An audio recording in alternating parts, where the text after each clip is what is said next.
بسم الله الرحمن الرحيم إن ربكم الله الذي خلق السماوات والأرض في 6 أيام ثم استوى على العرش يغشي الليل النهار يطلبه حثيثا والشمس والقمر والنجوم مسخرات بأمره ألا له الخلق والأمر تبارك الله رب العالمين ادعوا ربكم تضرعا وخفيا إنه لا يحب المعتدين لا تفسدوا في الأرض بعد إصلاحها وادعوه خوفا وطمعا إن رحمة الله قريب من المحسنين هو الذي يرسل الرياح بشرا بين يدي رحمته حتى إذا أقلت سحابا ثقالا سقناه لبلد ميت فأنزلنا به الماء فأخرجنا به من كل الثمرات كذلك نخرج الموتى لعلكم تذكرون والبلد الطيب يخرج نباته بإذن ربه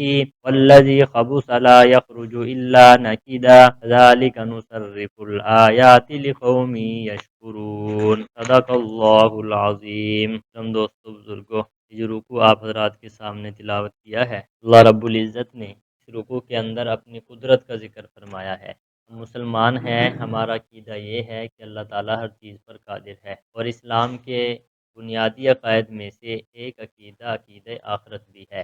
مسلمانوں کا عقیدہ ہے کہ ایک وقت آئے گا ہم سب کو دوبارہ زندہ اٹھایا جائے گا، پھر ہم نے اپنی گزری ہوئی زندگی کا حساب اللہ تعالیٰ کے سامنے جا کر دینا ہے کہ جو زندگی ہم گزار رہے ہیں اس کا حساب و کتاب بھی ہونا ہے، اور دوبارہ زندگی کے بعد موت، موت کے بعد دوبارہ زندگی اللہ تعالیٰ عطا فرمائیں گے۔ یہ مسلمانوں کا عقیدہ ہے۔ مشرکین مکہ اس بات کا انکار کیا کرتے تھے، وہ کہا کرتے تھے کہ جب ایک مرتبہ انسان مر گیا، مرنے کے بعد دوبارہ کوئی زندگی نہیں ہے، بس ہڈیاں بوسیدہ ہو گئی، کھوکھلی ہو گئی، ریزہ ریزہ ہو گئی، بجنے والی ہڈیاں ہو گئی، اب ان کے اندر دوبارہ کوئی زندگی آنے والی نہیں ہے، تو یہ کہا کرتے تھے۔ اللہ تعالیٰ نے اپنی قدرت کا ذکر بارہا قرآن مجید میں فرمایا، جو ذات بغیر کسی نقشے کے ابتدا سے پیدا کرنے والی ہے، وہ ذات پیدا کرنے کے بعد دوبارہ زندہ کرنے پر بھی قادر ہے۔ اللہ تعالیٰ نے اپنی قدرتوں کا ذکر فرمایا ہے کہ جو ذات اتنی بڑی بڑی چیزیں پیدا فرماتی ہے، چاند ہے، سورج ہے، ستارے ہیں، زمین ہے، ہوائیں ہیں، بارشیں ہیں، تو اللہ تعالیٰ کی ذات اتنی بڑی بڑی چیزوں کے کرنے پر قادر ہے، تو دوبارہ مرنے کے بعد دوبارہ زندہ کرنے پر بھی قادر ہے۔ ارشاد فرمایا ان ربکم اللہ الذی خلق السماوات والارض فی ستۃ ایام، بے شک تمہارا رب وہ اللہ ہے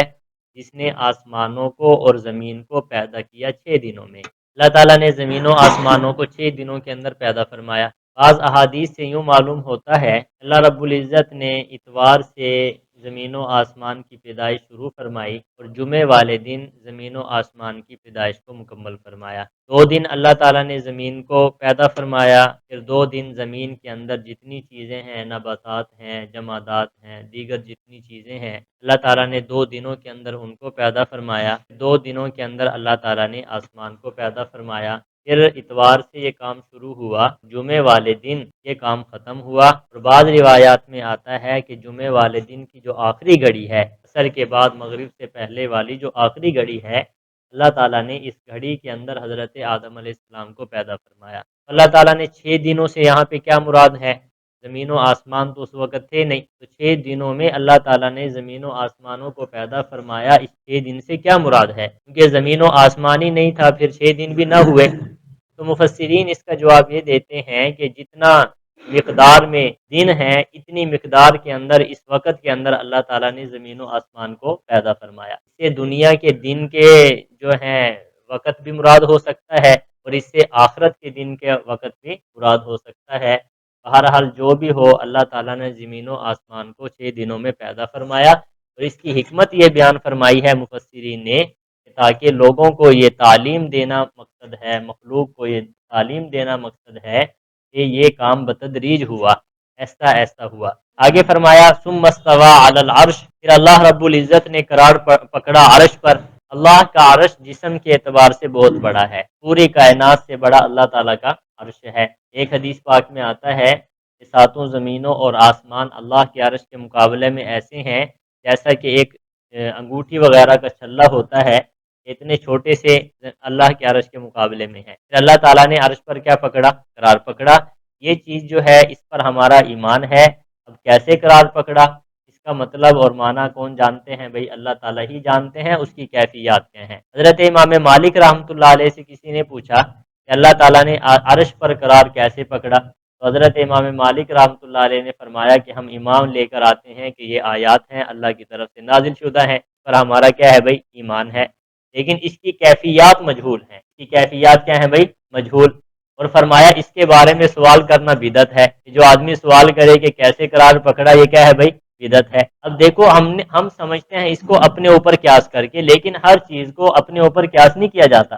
ایسا کہ کیا ہے، میں آپ کو ایک چھوٹی سی مثال دیتا ہوں۔ مثال کے طور پہ ہم کہتے ہیں بھئی انسان آ گیا، اب انسان کے آنے کی کیفیت اور حالت اور ہے کہ وہ دو ٹانگوں سے چل کر آتا ہے۔ پھر ہم یہ بات بولتے ہیں کہ ہوا آ گئی، طوفان آ گیا۔ اب طوفان کو ہم اپنے اوپر تو قیاس نہیں کر سکتے، طوفان کا آنا اور ہے، اس کی کیفیات آنے کی اور ہیں، انسان کی آنے کی اور ہیں۔ ہم کہتے ہیں کہ مہینہ آ گیا، اب مہینے کو ہم ہواؤں کے آنے پر قیاس تو نہیں کر سکتے نا۔ اللہ رب العزت نے عرش پر قرار پکڑا، اس کو ہم اپنے اوپر قیاس نہیں کر سکتے، اس کی کیفیات کیا ہیں؟ وہ مجہول ہیں، اللہ تعالیٰ ہی بہتر جانتا ہے۔ بہرحال ہمارا اس پر کیا ہے؟ ایمان ہے، یہ آیات سچی ہیں، اور اس کی کیفیات کیا ہیں بھئی؟ مجہول ہیں، ہمارا اس پر کیا ہے؟ ایمان ہے۔ آگے ارشاد فرمایا یغشی اللیل النہار یطلبہ حثیثا والشمس والقمر والنجوم مسخرات بامرہ، فرمایا اڑاتا ہے رات کو دن پر، اللہ تعالیٰ یغشی اللیل النہار اڑاتا ہے رات کو دن پر۔ اب رات جو ہے یہ دن پر، اب دن ہوتا ہے اس کے اوپر رات چھا جاتی ہے، گویا کہ ایسے ہے کہ جیسا کہ رات کا لحاف دن کے اوپر اللہ تعالیٰ نے اڑا دیا۔ یطلبہ حثیثا، اس حال میں کہ اس کو برنگیخت، اس رات کو اس حال میں کہ اس کو برنگیختہ کیا ہوا ہوتا ہے۔ برنگیختہ کا کیا مطلب ہے؟ ایک وقت آتا ہے کہ سورج جو ہے یہ برنگیختہ ہوتا ہے، یعنی بڑی زور و شور کے ساتھ رات کے اوپر چھا جاتا ہے، اور ایک وقت آتا ہے کہ رات جو ہے بڑی زور و شور کے ساتھ دن کے اوپر چھا جاتی ہے۔ رات کو دن میں تبدیل، دن کو رات کے اوپر تبدیل یہ کرنے والی ذات کون ہے بھائی؟ اللہ تعالیٰ کی ہے۔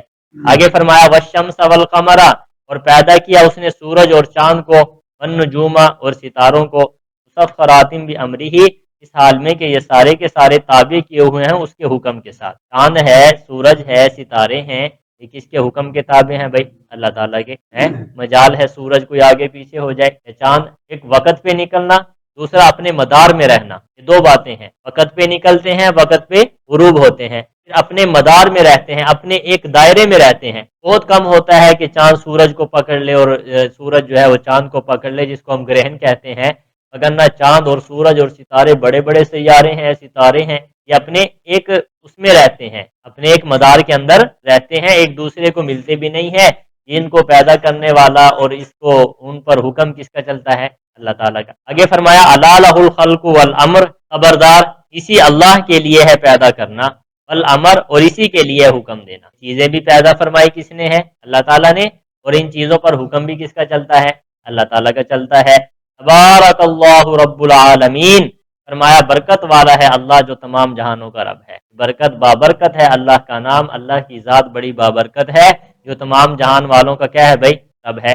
آگے فرمایا ادعوا ربکم تضرعا وخفیا، پکارو اپنے رب کو گڑ گڑاتے ہوئے اور چپکے چپکے۔ اللہ تعالیٰ نے انداز بیان فرما دیا، اپنے رب کو پکارنا کیسے ہے، دعائیں کیسے مانگنی ہے؟ چپکے چپکے، ایستا ایستا مانگنی ہے، اور گڑ گڑا کے، دل کی حضوری کے ساتھ، عاجزی کے ساتھ۔ ہمارے ہاں اس کے اندر بڑی کمزوری پائی جاتی ہے، ہم سمجھتے ہیں کہ دعا پڑھنے والی چیز ہے، مانگنے والی چیز نہیں ہے، حالانکہ پڑھنے اور مانگنے میں فرق ہے۔ ہم پڑھتے ہیں، مانگتے نہیں ہیں۔ ربنا ظلمنا انفسنا پڑھ تو لی لیکن مانگی نہیں۔ مانگنے کا انداز کیا ہے؟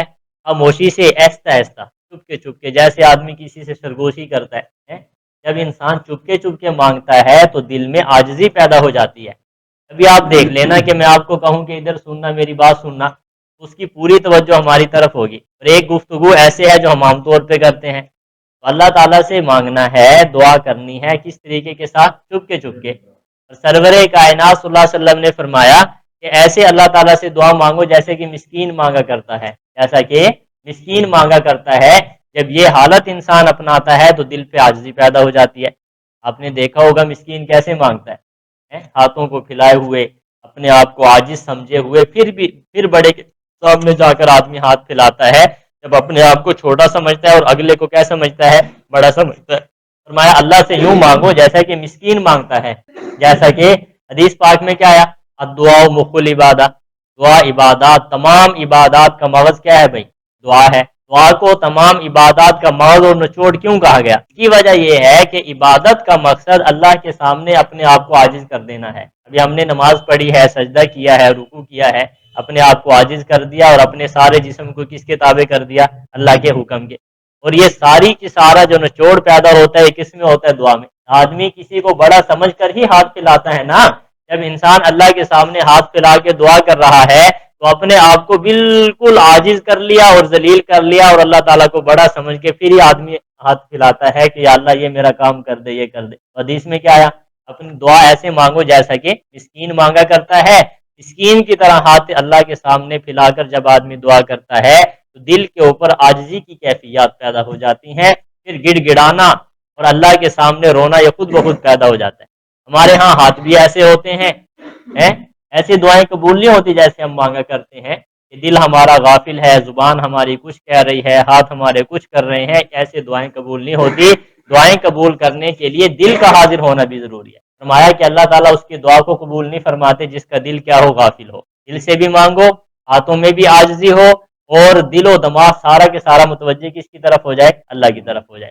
فرمایا کہ وَادْعُوا رَبَّكُمْ، پکارو اپنے رب کو گڑ گڑاتے ہوئے اور چپ کے۔ علماء فرماتے ہیں اس آیت کے تحت کہ اللہ کا ذکر بھی ایسا اور گڑ گڑا کے کرنا چاہیے۔ اللہ کا ذکر بھی ایسا اور گڑ گڑا کے کرنا چاہیے۔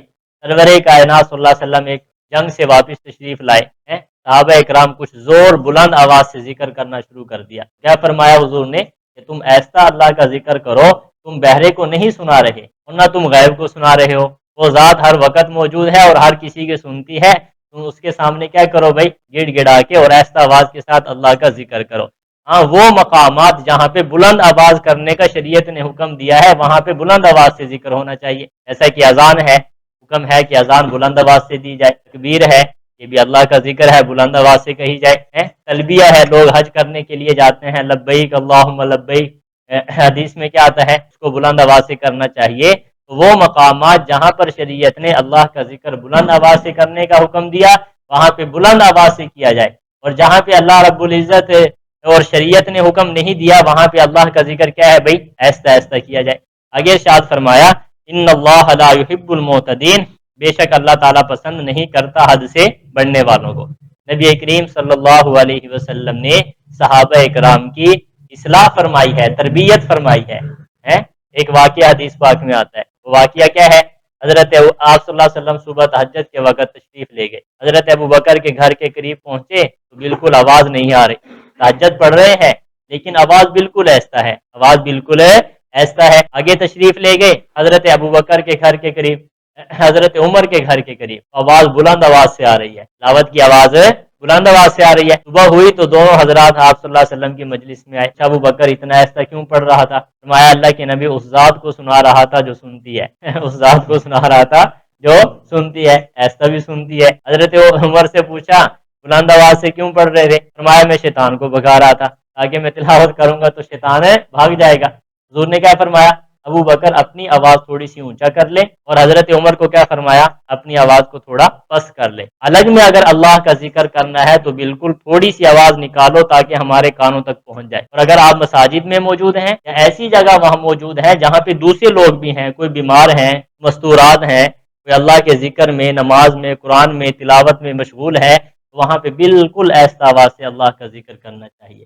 ارشاد فرمایا انہ لا يحب المعتدین، بے شک وہ پسند نہیں کرتا حد سے بڑھنے والوں کو۔ ولا تفسدوا فی الارض بعد اصلاحها، اور فساد نہ کرو زمین کے اندر اس زمین کی درستگی کے بعد۔ زمین کا فساد کیا ہے؟ لڑائی جھگڑا نہیں، بلکہ گناہ جو ہے یہ زمین کا فساد ہے۔ اس پاک میں آتا ہے جب اللہ نے زمین کو پیدا فرمایا تو کوئی ایک چپا بھی ایسا نہیں تھا جو بنجر ہو، ہر جگہ پیداوار ہوتی تھی، اور پانی کا ایک قطرہ بھی کڑوا اور نمکین نہیں تھا۔ لوگوں نے گناہ کرنا شروع کر دیے، زمین میں فساد پیدا ہونا شروع ہو گیا۔ زمین میں فساد پیدا ہونا کیا ہے بھائی؟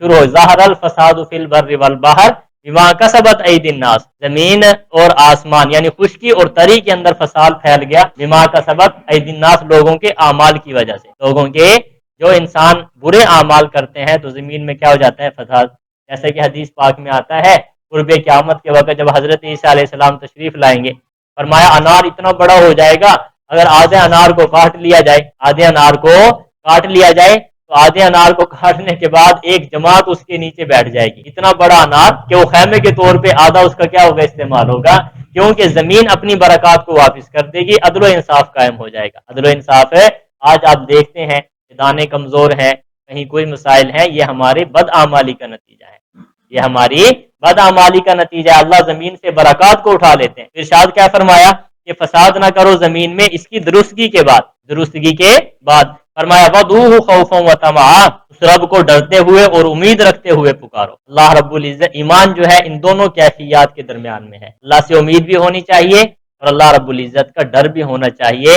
نہ مکمل ڈر اور نہ بالکل نا امیدی، ایسے نہیں، بلکہ اللہ کا ڈر بھی ہو اور اللہ رب العزت سے کیا ہو بھائی، امید بھی ہو کہ یا اللہ ہم ڈرتے تو ہیں، گناہ گار ہیں، لیکن تیری رحمت پر امید رکھتے ہیں۔ یہ ایمان کی صحیح کیفیت ہے۔